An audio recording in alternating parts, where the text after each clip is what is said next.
कर्क राशीच्या लोकांसाठी एप्रिल महिना समाधान घेऊन येतोय बरं का. त्याचबरोबर प्रगती देणारा सुद्धा ठरू शकतो. अर्थात महिन्याच्या सुरुवातीला काही अडचणी, तणाव आणि थोडासा गोंधळ तुम्हाला जाणवू शकतो. पण महिना जसा जसा पुढे सरकेल तशी परिस्थिती सुधारत जाईल आणि सकारात्मक बदल दिसून येईल. महिन्याच्या पहिल्या काही दिवसात कामाच्या ठिकाणी थोडीशी अस्थिरता जाणवू शकते. मन एकाग्र राहणार नाही.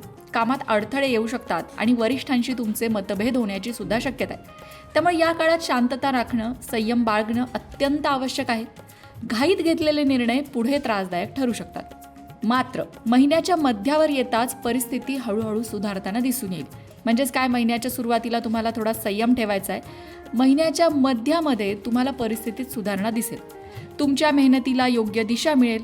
कामात प्रगती होण्याची चिन्ह दिसतील. काही नवीन संधी तुमच्यासमोर येऊ शकतात, ज्याचा उपयोग तुम्ही योग्य प्रकारे केल्यास भविष्यात मोठा फायदा सुद्धा होऊ शकतो. जुन्या ओळखी किंवा संपर्क देखील या काळात तुम्हाला उपयोगी पडतील. आता आर्थिक बाबतीत बोलायचं झालं तर महिन्याच्या सुरुवातीचा काळ थोडासा तणावाचा राहील आर्थिक बाबतीत. कारण काही अनपेक्षित खर्च तुमची वाट बघतायत. त्यामुळे खर्चावर नियंत्रण ठेवणं गरजेचं असेल.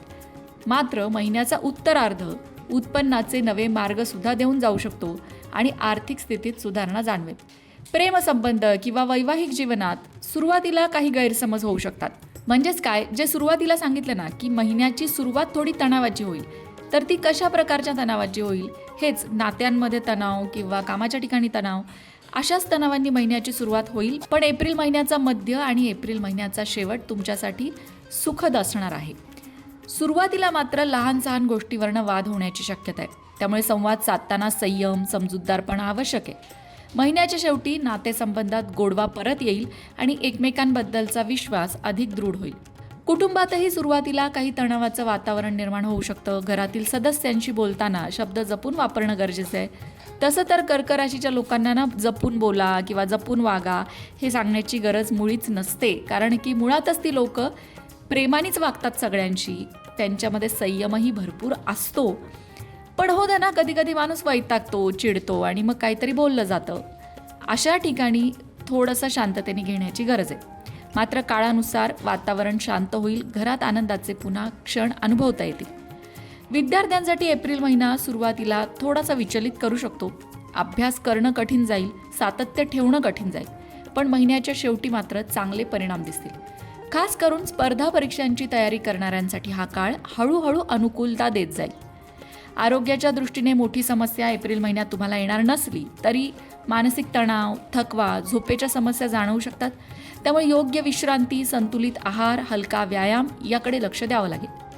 या महिन्यात कर्क राशीच्या व्यक्तींना विशेषतः संयम, सकारात्मक दृष्टिकोन, शहाणपणाने निर्णय घेणं या गोष्टी आवश्यक असणार आहे. परिस्थितीत शांत राहून विचारपूर्वक कृती केल्यास अडचणी सहज पार करता येतील. एकंदरीत काय, एप्रिल 2026 हा महिना सुरुवातीला आव्हानात्मक असला तरी शेवट यश, स्थैर्य आणि समाधान देणारा ठरेल. योग्य वेळ साधून घेतलेले निर्णय आणि सातत्यपूर्ण प्रयत्न तुम्ही या महिन्यात निश्चितच करत राहायला हवेत. कारण तेच तुम्हाला प्रगतीच्या मार्गावर घेऊन जातील. त्याचबरोबर कर्क राशीच्या लोकांनी स्वतःला कुणालाही गृहीत धरू देऊ नका. तुमचा चांगला स्वभाव, तुमचा मनमिळावू स्वभाव इतरांना तुम्हाला गृहीत धरायला भाग पाडतो. आणि एकदा की लोकांनी तुम्हाला गृहीत धरलं की मग मात्र तुम्हाला निराशा, त्याचबरोबर मन दुखावलं जाणं असे अनुभव येतात. त्यापेक्षा सुरुवातीपासूनच एक अंतर, एक लाईन आखून घेत जा. मान्य आहे की तुम्ही सरळ दृष्टिकोनातून सगळ्यांकडे बघता. तुमच्या मनात कुणाबद्दल हे कपट नसतं. पण स्वतःच्या भावनांचं संरक्षण करणं, स्वतःच्या भावनांना महत्त्व देणं हे सुद्धा नात्यामध्ये आवश्यक असतं. तुम्ही इतरांसाठी करत आहात आणि समोरचा मात्र ना तुमच्या भावनांची कदर करतोय, ना तुमच्या कृतीची कदर करतोय, तुमच्या कुठल्याही गोष्टीला महत्त्व देत नाहीये. तर अशा ठिकाणी मदत करायला जाऊ नका आणि अशा ठिकाणी स्वतःच्या भावना खर्च करू नका. कुठेतरी एक मर्यादा, एक लाईन आखणं अशा वेळी आवश्यक असतं. त्याचबरोबर कर्क राशीच्या लोकांनी भावनिकदृष्ट्या सुद्धा मजबूत होणं गरजेचं असतं. मंडळी, तुमच्यासाठी एक खास पॉडकास्ट आपल्या चॅनलवर पब्लिश झालेला आहे. वास्तुतज्ञ आनंद पिंपळकर यांनी त्यामध्ये सुंदर मार्गदर्शन केलेलं आहे. घरात कायम प्रसन्नता ठेवण्यासाठी कुठले साधे सोपे उपाय करायला हवेत, त्याचबरोबर जर तुमच्या घरामध्ये सतत खर्च होत असतील, सतत नकारात्मकता असेल, आपापसात वादविवाद होत असतील तर काय उपाय करायला हवेत, छोटे छोटे खर्च न करता येण्यासारखे कोणते उपाय आहेत, याबद्दल सुंदर मार्गदर्शन आनंद पिंपळकर यांनी त्या पॉडकास्टमध्ये केलेलं आहे. त्या पॉडकास्टची लिंक तुम्हाला डिस्क्रिप्शन बॉक्समध्ये मिळेल. तो पॉडकास्ट नक्की बघा. वास्तुशास्त्राबद्दलचे सगळे गैरसमजसुद्धा त्यामध्ये त्यांनी दूर केलेले आहेत.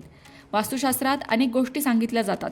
या वस्तू घरात ठेवा, त्या वस्तू घरात ठेवा, अशा पद्धतीने खर्च करा तर तुमच्या घरात सुखसमृद्धी येईल. असे बरेच गैरसमज हल्ली सोशल मीडियावर वास्तुशास्त्राबद्दल आहेत. तीच अंधश्रद्धा, तेच सगळे गैरसमज दूर करण्याचं काम आनंद पिंपळकरांनी त्या पॉडकास्टमध्ये केलेलं आहे. तेव्हा तो पॉडकास्ट नक्की बघा आणि तुमची प्रतिक्रिया कमेंट बॉक्समध्ये नक्की नोंदवा. अशाच प्रकारच्या माहितीपूर्ण व्हिडिओंसाठी लोकमत भक्ती चॅनलला सबस्क्राईब करा आणि बेल आयकॉनवर सुद्धा क्लिक करा, म्हणजे आमच्या नवनवीन व्हिडिओचं नोटिफिकेशन तुम्हाला मिळत राहील. तसंच योग्य आध्यात्मिक मार्गदर्शनासाठी लोकमत भक्तीच्या फेसबुक पेजला फॉलो करायला विसरू नका.